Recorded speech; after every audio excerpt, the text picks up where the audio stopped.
अस्सलाम वालेकुम। कैसे सब स्टूडेंट्स? मुझे यकीन है आप सभी ठीक होंगे।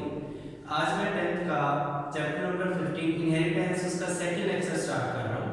टॉपिक का नेम है how DNA and chromosome work, यानी डीएनए और क्रोमोसोम किस तरह काम करते हैं, इस चीज को हमें स्टडी करना है। बेसिकली क्रोमोसोम का कॉन्सेप्ट क्लियर होना चाहिए, डीएनए का कॉन्सेप्ट क्लियर होना चाहिए। वो पीछे आप लोगों को बता चुका हूँ पिछले टॉपिक के अंदर, प्रीवियस लेक्चर के अंदर। आज स्टार्ट करते हैं, इसी टॉपिक को लेकर चलते हैं। सबसे पहले आपको भी इस बात का पता है कि जो डीएनए होता है that is a genetic material. Genetic material का मतलब है कि इसके पास जीन्स है, इसने अपना वर्क करना है, इनहेरिटेंस को लेकर चलना होता है। डीएनए एक जेनेटिक मटेरियल होता है। अब उसको हमने स्टडी करना है। DNA is a genetic material, it control the cell's function. Cell जो भी काम करता है उसको कंट्रोल कौन करता है? डीएनए कंट्रोल करता है। दैट्स मीन सेल के ऊपर जो अथॉरिटी है, जो कमांड कर रहा है, वो कौन कर रहा है? डीएनए वर्क कर रहा है, डीएनए कमांड से कर रहा है। अब जो प्रोटीन्स हैं, प्रोटीन्स दो रोल प्ले कर रहे हैं, बहुत सारे वैसे रोल प्ले कर रहे हैं। मेजर में सेल को डिस्कस कर रहा हूं। आपकी बॉडी के अंदर तो प्रोटीन्स अनलिमिटेड रोल प्ले कर रहे हैं। अब सबसे पहले देखिए, ये सेल का स्ट्रक्चर बना रहे हैं, सेल मेम्ब्रेन बना रहे हैं। सेल का स्ट्रक्चर प्रोटीन से मिलकर बना हुआ है। दूसरे नंबर पर they act as enzyme which help in chemical reactions. Proteins enzymatic reaction में भी हेल्प आउट करते हैं। All the enzyme are protein in nature. Enzyme जितने भी होते हैं प्रोटीन नेचर के होते हैं।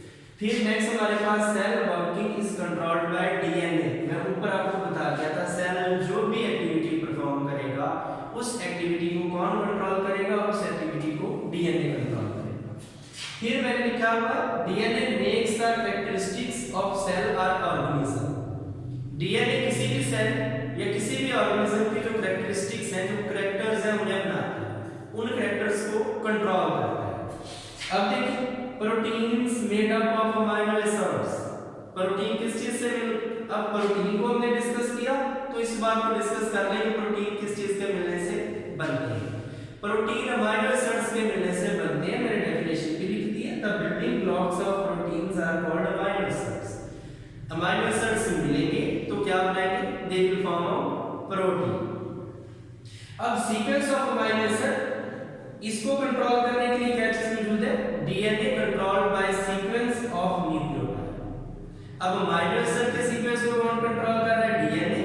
डीएनए किस तरह कंट्रोल कर रहा है? न्यूक्लियोटाइड को इस्तेमाल कर रहा है। ये मैं सर्कल कर रहा हूं, यानी जो अमीनो एसिड है उसको कंट्रोल डीएनए कर रहा है। डीएनए किस तरह कंट्रोल कर रहा है? बेसिकली डीएनए न्यूक्लियोटाइड के सीक्वेंस को कंट्रोल कर रहा है। और ये कंट्रोल किस टाइप का होता है?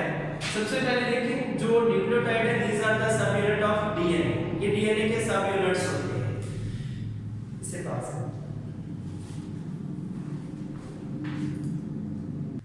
जो आप लोगों को ये बता रहा था, जो अमीनो एसिड्स हैं इनको कंट्रोल कौन कर रहा है? डीएनए। डीएनए किस तरह कंट्रोल कर रहा है? न्यूक्लियोटाइड्स से। अमीनो एसिड को कंट्रोल कर रहा है डीएनए। डीएनए किसकी हेल्प से कंट्रोल कर रहा है? न्यूक्लियोटाइड।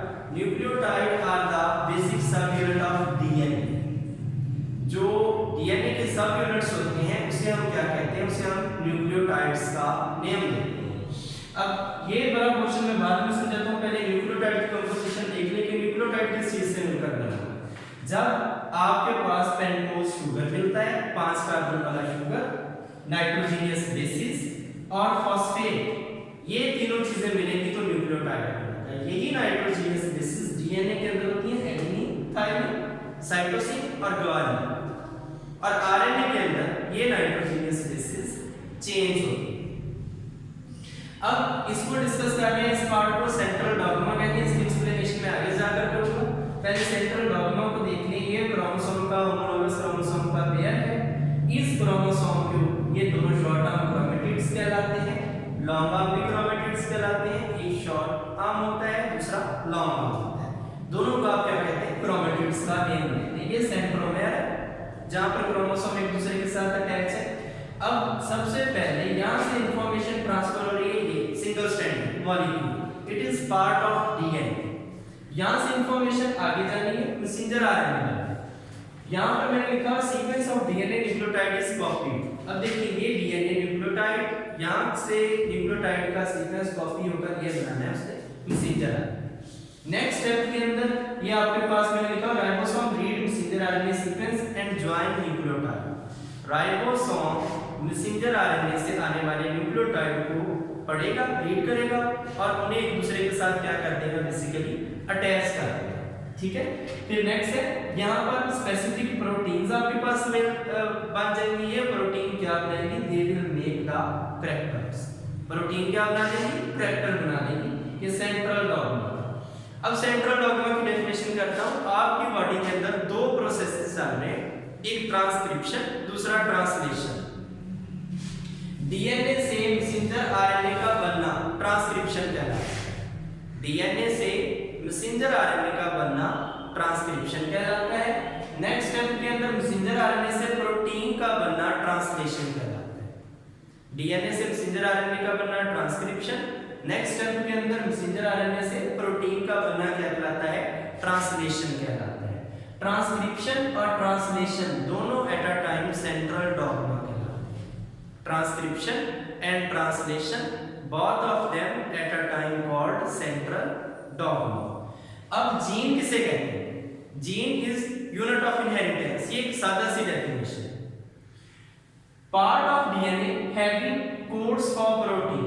डीएनए का वो पार्ट जिसने प्रोटीन बनानी है उसे आप क्या कहते हैं, उसे आप नेम देते हैं जीन का नाम देते हैं। डीएनए का वो पार्ट जिसने क्या बनानी है, प्रोटीन बनानी है, उसे आप क्या नाम देते हैं, जीन्स का नेम देते हैं। फिर नेक्स्ट है एक ऑर्गेनिज्म में हजारों की तादाद में जीन्स मौजूद होते हैं। जीन प्रेजेंट इन पेयर, जैसे क्रोमोसोम पेयर की सूरत में, इसी तरह जीन्स भी की सूरत में मौजूद होते हैं, पेयर्स की सूरत में मौजूद होते हैं। फिर पोजीशन ऑफ जीन, उसको आप क्या कहते हैं, क्रोमोसोम के ऊपर जहां पर जीन मौजूद है उसकी पोजीशन को लोकस या लोकाई का नाम देते हैं। फॉर एग्जांपल ये क्रोमोसोम है, ये जीन मौजूद है, तो उसको हम क्या कहेंगे, that will be called loci और लोकस। उसे हम क्या नाम देंगे, लोकस का नेम देंगे। अब नेक्स्ट स्टार्ट करते हैं क्वेश्चन। अब हम डिस्कस करते हैं जो ट्रेड है, ट्रेड को कंट्रोल करने के लिए भी आपके पास जीन्स होने चाहिए। ट्रेड्स हैं स्पेसिफिक, उन्हें कंट्रोल करने के लिए भी आपके पास क्या होने चाहिए, जीन। एक इंडिविजुअल के अंदर, एक पर्सन के अंदर जीन्स का एक पेयर मौजूद होता है। हर एक इंडिविजुअल के अंदर, फॉर एग्जांपल इंडिविजुअल है, उसके अंदर जीन पेयर की सूरत में मौजूद होते हैं। अनलिमिटेड जीन्स हैं, थाउजेंड्स ऑफ जीन हैं, ठीक है, एक सेल के अंदर। लेकिन उसको कंट्रोल करने के लिए, हर एक ट्रेड को कंट्रोल करने के लिए जीन पेयर की सूरत में मौजूद होते हैं। अब जीन को रिप्रेजेंट करने का तरीका क्या है कि लेटर्स यूज होते हैं। जो ये आपके पास इंग्लिश के लेटर्स हैं, इन्हें यूज किया जाता है। जैसा कि सेम जीन है, उन्हें आप कैपिटल ए, स्मॉल ए या कैपिटल बी से रिलेट करते हैं। दैट्स मीन ये एक जैसे हैं, ये दोनों एक जैसे हैं और ये दोनों एक जैसे हैं, इन्हें होमोजाइगस भी कहते हैं।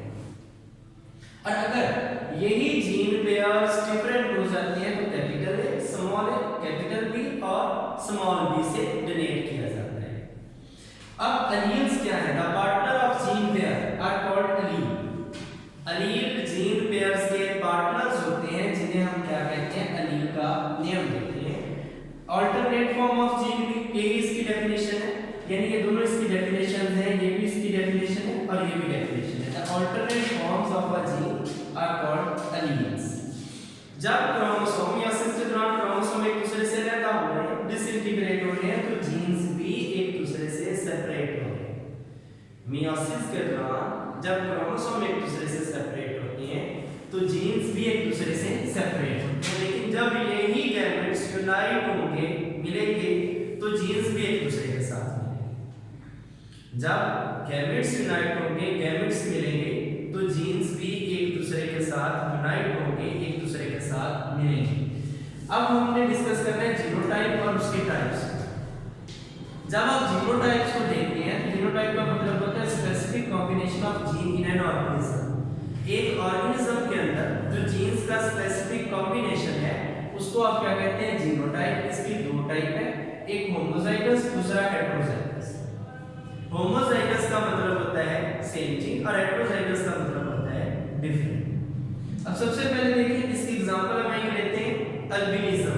जो अल्बाइनो पेशेंट होते हैं उनके पास basically normal skin colour produce नहीं होता। आपने देखा होगा इनका कलर जैसे कि हीमोग्लोबिन की डेफिशिएंसी होती है उससे भी ज्यादा येलो टाइप हो जाता है।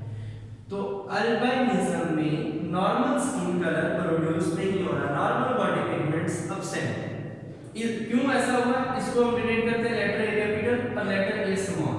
इससे हमारे पास तीन कॉम्बिनेशन बन सकते हैं, एक होमोजाइगस की ये कंडीशन, एक होमोजाइगस की ये कंडीशन और एक हेटेरोजाइगस की कंडीशन। ये दोनों एक दूसरे से डिफरेंट है, सो हेटेरो कहलाते हैं। इस केस में दो एलील का आपको कांसेप्ट क्लियर होना चाहिए, एक डोमिनेंट का एक रिसेसिव का। जो जीन उनको मनवा लेगा वो डोमिनेंट हो जाएगा, जो दब जाएगा वो रिसेसिव हो जाएगा।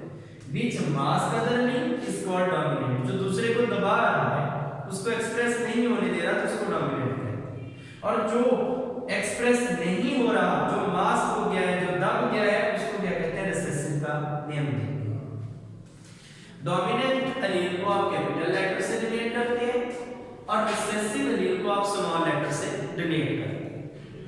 फिर अल्बाइनो एक रिसेसिव डिजीज है, एक रिसेसिव कंडीशन है। इस केस में अगर ए है, जो आपके पास एलील ए है कैपिटल से डिनोट कर रहा हूं, वो नॉर्मल बॉडी पिगमेंट पैदा करता होता है। और दूसरा ए स्मॉल है, ए स्मॉल कोई भी पिगमेंट बॉडी कलर पैदा नहीं करता। पहले हम ए को देखते हैं, स्मॉल ए को, यानी दोनों रिसेसिव आ गए, कोई भी बॉडी पिगमेंट नहीं पैदा होगा, पर्सन अल्बाइनो हो जाएगा, अल्बाइनिज्म की डिजीज हो जाएगी। दूसरी कंडीशन होमोजाइगस लेकिन डोमिनेंट, डबल ए कैपिटल आपके पास ए कैपिटल पिगमेंट पैदा होगा, पर्सन अल्बाइनो नहीं होगा।